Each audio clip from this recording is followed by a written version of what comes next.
រឿងPaul Virizini អ្នកនិពន្ធ Jacques-Henri Bernardin de Zangia កាលកំណត់តែងនៅឆ្នាំ1787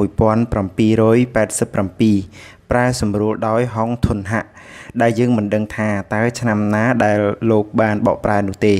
រឿងនេះចែកចេញជា3ភាគភាគទី1មាន6វគ្គភាគទី2មាន3វគ្គនិងភាគទី3មាន2វគ្គតួអង្គនៅក្នុងរឿងរួមមាន Paul ជាកូនរបស់អ្នកស្រី Margaret សង្សាររបស់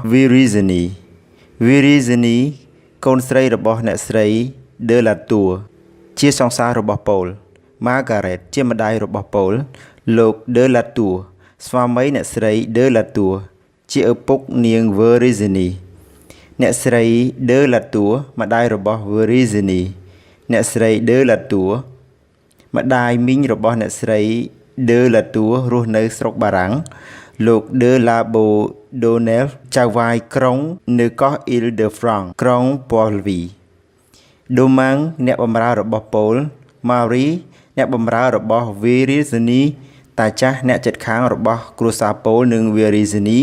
នាងភ្នងនិងមានតួអង្គបន្ទាប់បន្សំដទៃទៀត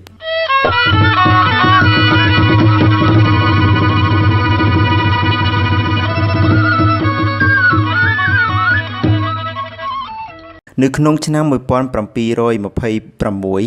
លោក De la Tour សញ្ជាតិបារាំងបាននាំប្រពន្ធមកតាំងលំនៅលើកោះ Île-de-France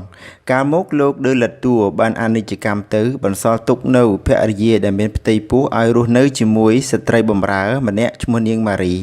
អ្នកស្រី De la Tour បានចាក់ចេញពីភូមិនេះហើយភៀសខ្លួនទៅរស់នៅក្នុងព្រៃភ្នំជាមួយនាងម៉ារីហើយក៏បង្កើតបានជាកូនស្រីម្នាក់ឈ្មោះនាង Viriziniមានគ្រួសារមួយទៀតដែលតាំងលំនៅមុននោះឈ្មោះអ្នកស្រី Margaret មានបម្រើប្រុសម្នាក់ឈ្មោះ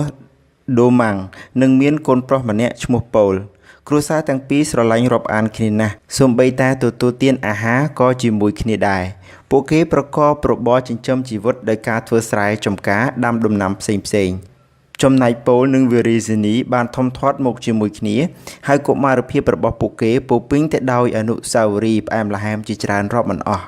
ពួកគេស្រឡាញ់គ្នាណាស់ហាក់ដូចជាប្រសូតចេញពីផ្ទៃតែមួយថ្ងៃមួយម្ដាយមីងរបស់អ្នកស្រី De la Tour គឺលោកស្រី De la Tour ដែលរស់នៅប្រទេសបារាំងជាស្ត្រីចិត្តអាក្រក់កំណាចបានផ្ញើសម្បត្តិមកឲ្យអ្នកស្រី De la Tour បញ្ជូននាង Virizini ទៅរស់នៅស្រុកបារាំងជាមួយគាត់ត្បិតអីគាត់ចាស់ណាស់ហើយព្រមទាំងមានជំងឺទៀតគាត់នឹងប្រគល់ទ្រព្យសម្បត្តិទៅឲ្យនាង Virizini ដើម្បីឲ្យនាងរស់នៅស្ដុកស្ដំដំបូងឡើយនាង Virizini មិនព្រមទៅទេហើយអ្នកស្រី De la Tour ក៏មិនដាច់ចិត្តឲ្យកូនស្រីចាក់ចេញពីខ្លួនដែរពិសេស Paul រឹតតែជំទាស់មិនឲ្យនាង Virizini ជាទីស្រឡាញ់របស់គេចាក់ចេញពីគេទៅឆ្ងាយឡើយប៉ុន្តែដោយមានការពន្យល់ពីលោកចៅហ្វាយក្រុង De la Bourdonnais និងលោកគ្រូសង្ឃរាជផងនាង Virizini ក៏ដាច់ចិត្តទៅរស់នៅស្រុកបារាំងដំណើរចាក់ចេញរបស់នាង Virizini បានបន្សល់ទុកនៅក្តីទុក្ខសោកនឹកស្រណោះអាឡោះអាល័យពីមនុស្សគ្រប់គ្នានៅក្នុងភូមិជាពិសេសអ្នកដែលឈឺចាប់ជាងគេគឺ Paul ដោយទ្រាំរស់នៅក្នុងភាពលំបាកបណ្ដាលមកពីការប្រមាថនិងជេរស្ដីពីសំណាក់ជីដូននៅឯស្រុកបារាំងតទៅទៀតលេងបាន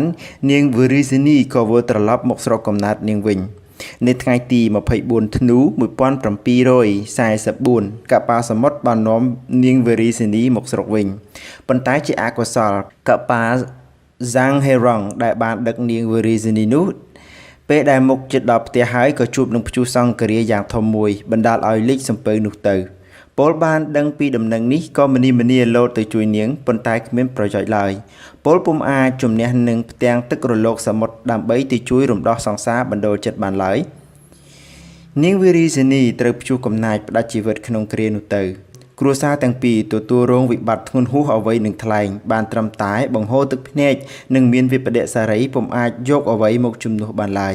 ពិធីដង្ហែសពនាង Virizini ប្រព្រឹត្តទៅយ៉ាងកក្រឹកក្រក្រែងក្រោមអធិបតីភាពលោកចៅហ្វាយក្រុង De la Bourdonnais ដើម្បីគោរពដល់គុណធម៌របស់នាង Virizini ក្រោយមក Paul ដោយទទួលរងវិបត្តិផ្លូវចិត្តខ្លាំងពេកក៏ស្លាប់តាមនាង Virizini ដែរសពរបស់ Paul ត្រូវបានគេយកបញ្ចុះទន្ទឹមនឹងភ្នូរនាង Virizini